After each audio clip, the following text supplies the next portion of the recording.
Անկեղծ ասած, խոսքս ուզում եմ սկսել Աստվածաշնչից մեջբերմամբ։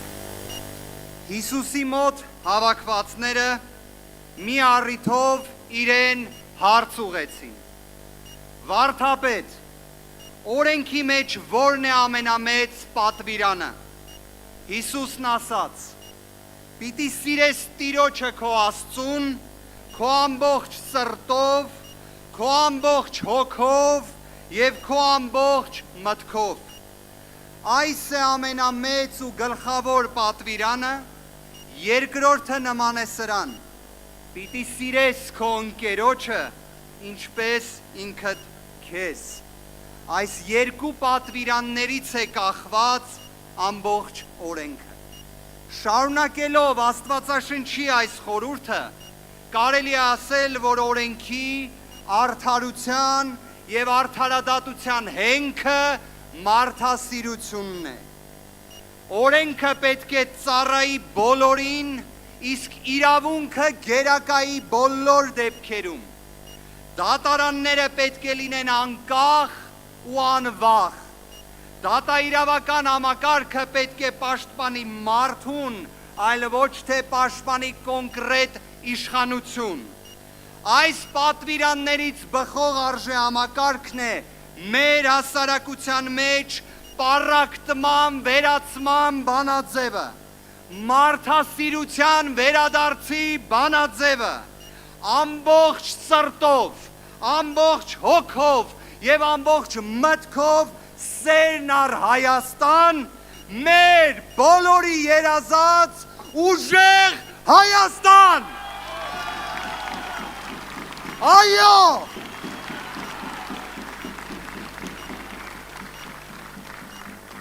Սիրելի հայրենակիցներ, այսօր առավել քան ակնհայտ է, որ թույլ և ոչ պրոֆեսիոնալ դիվանագիտության հետևանքով կա սպառնալիք, որ մեր Հայաստանը հայտնվի աշխարհաքաղաքական բախման կիզակետում։ Ակնհայտ է, չէ, որ գերտերությունների դեմ խարդավանքներով տարածաշրջանում մեզ անվտանգ չենք զգա։ Մեզ պետք են բարեկամներ, ոչ թե նոր թշնամիներ։ Մեզ պետք են գործընկերներ, ոչ թե արհեստական հակառակորդներ։ Մեզ պետք է այնպիսի արտաքին քաղաքականություն,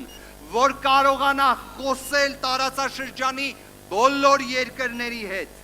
ուժային բոլոր կենտրոնների հետ, բոլոր մայրաքաղաքների հետ, արժանապատվորեն, պրոֆեսիոնալ, խելացի ու միայն Հայաստանի շահերից ելնելով։ Մեր երազած Հայաստանը վախեցած Հայաստան չէ, բաժանված Հայաստան չէ, նվաստացած Հայաստան չէ, աշխարհաքաղաքական խաղերի մեջ մոլորված Հայաստան չէ։ Հենց այս ամենին վերջ տալու, դեպի Հայաստանի իրական ապագայի, իրական ուժեղ խաղաղության նոր դարաշրջանի համար հստակ ու վճռական ասում ենք փոփոխությունները գալիս են։ Փոփոխություն։ Փոփոխություն։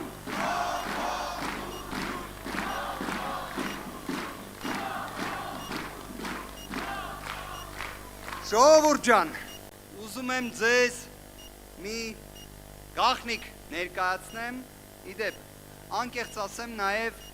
այդ համաձայնությունը, այս երկխոսությունը ձեզ ներկայացնելու չունեմ, բայց ամեն դեպքում։ Սիրելի հայրենակիցներ, այնպես է ստացվել, որ Հայաստանում ամենից մեծ բարեգործություններ արած, ազգային բարերար հանդիսացող Սամվել Կարապետյանը իր 60-ամյակը դիմավորել է Երևան կենտրոն բանտում։ Օգոստոսի 18-ից մի քանի օր առաջ, երբ խայտառակ կերպով կալանքի երկարաձգման որոշում կայացվեց, գտնվում էի հենց ծննդյան օրով քրեակատարողական հիմնարկում Եվ պարոն Կարապետյանին արտահայտում էի զայրույթս, զարմանքս եւ նաեւ հարցրեցի իրեն, թե լավ երբ կավարտվի այս ապօրինի կալանքը։ Պարոն Կարապետյանը պատասխանեց. չգիտեմ երբ կալանքը կավարտվի,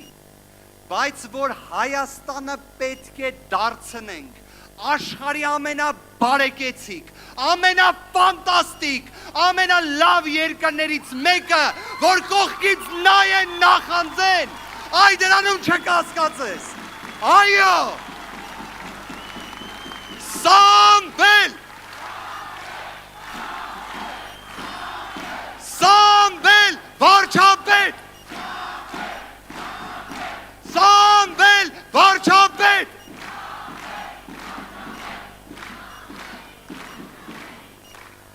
Սիրելի հայրենակիցներ, իսկապես 2025 թվականի հունիսի 17-ը ցավով եմ ասում, մնալու է մեր Հայաստանի պատմության մեջ, որպես մի օր, երբ պարզապես մեր ձևով, մեր եկեղեցին պաշտպանելու խոսքի համար հարուցվեց քաղաքական հետապնդում, ճղճիմ հետապնդում, որը շարունակվում է 10 ամիս, որի արդյունքում կա կալանք 10 ամիս տևողությամբ։ Սա խայտառակություն է ինչի համար նաև, որտև ամբողջ աշխարհն է տեսել, որ հայ ազգի հպարտություն հանդիսացող, ազգային բարերար մարդուն կարելի է նման կերպ կալանավորել։ Բայց այդ ամենը ամոթ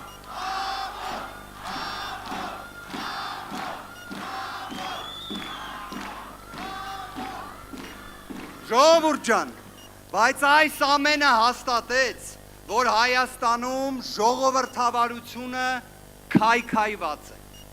Միջազգային ճանաչում ունեցող փաստաբան չկա, ով երբ լսել է այս գործի մասին, իր ապշելու աստիճան զարմանքը չի արտահայտել։ Ցավը նա է, որ սա մեր Հայաստանի մասին պատկերացում կազմելու գործիք է եղել։ Բայց ցանկացած ապօրինություն, Ժորժ ջան, հա ունի սկիզբ, բայց ունի նաև դրա վերջը։ Մի վարքյան չկասկածեք, արդարությունը հաստատ հաղթելու է։ Սիրելի հայրենակիցներ, ուժեղ Հայաստանում մարդասիրությունը անսակարկելի իրավական արժեք պետք է լինի։ Պետք է համաչափ համաներում լինի, պետք է կալանքների իրական նվազման մեխանիզմ լինի, դատաիրավական համակարգի կախյալության, վախի ու քաղաքական հետապնդումների էջը պետք է մեկընդմիշտ փակվի եւ ազգային համերաշխություն լինի։ Ժորժ ջան, սա խոստում է եւ սա լինելու է։ Ուժեղ Հայաստան լինելու է։